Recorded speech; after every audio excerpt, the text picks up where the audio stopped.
This is the tweet that we're showing our viewers now. Does Donald Trump have a case there?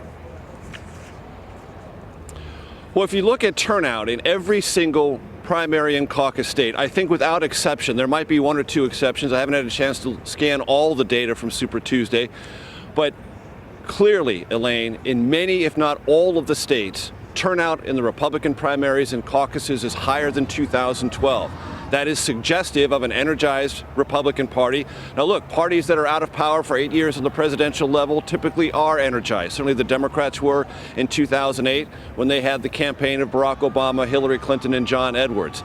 But it's been a long time since Republicans have shown up in these numbers. And what the Trump campaign argues with some justification is it's not just Republicans who are participating. It's people who had given up on politics entirely, who had no partisan identification, and even independents, and in some cases, in certain states, Democrats who have crossed over to vote for Donald Trump because they're attracted to his populist economic message, among other things. So Trump does have a credible case to make that, look, if you care about turnout and you're interested in energy and grassroots activism, a certain amount of that is being driven by the Trump campaign. Now, obviously, you have still in this race Republicans like Marco Rubio and Ted Cruz who have their own following. Ted Cruz especially. They are also driving turnout, but Trump is, more than those two, responsible for this uptick in turnout. And his campaign looks at the Republican establishment and says, why can't you see what's happening? More voters are showing up.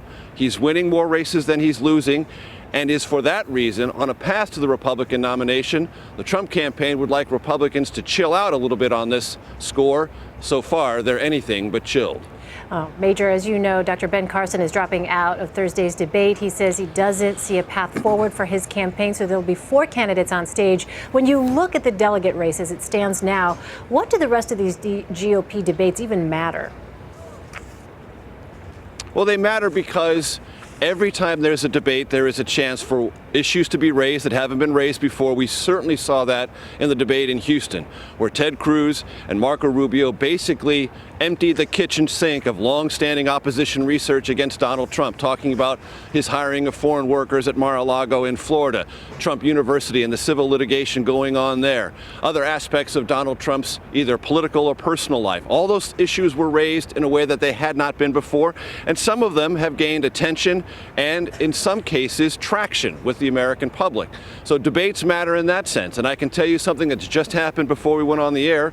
The Trump campaign, for the first time, released a detailed, by its standards, detailed policy paper on health care reform.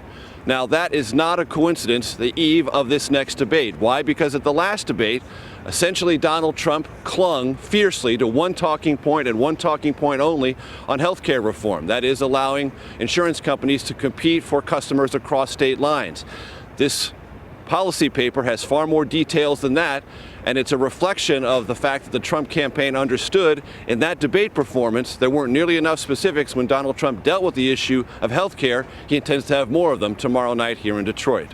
Yeah, I remember, Major, you asked him after the last debate whether or not he needed to brush up on some homework. Essentially, it looks like they're releasing at least some of that research tonight. Major, thank you so much. Appreciate it.